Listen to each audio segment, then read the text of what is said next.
Anantapuram urban Telugu Desam పార్టీలో కీలక పరిణామం.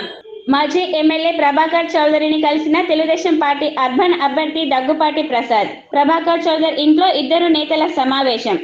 కలిసి పని చేద్దామని నిర్ణయానికి వచ్చిన ఇద్దరు నేతలు. దగ్గుపాటి గెలుపుకు కృషి చేస్తానన్న మాజీ ఎమ్మెల్యే ప్రభాకర్ చౌదరి. ప్రభాకర్ చౌదరి కుమారుడు మధుకర్తో కూడా మాట్లాడిన దగ్గుపాటి ప్రసాద్.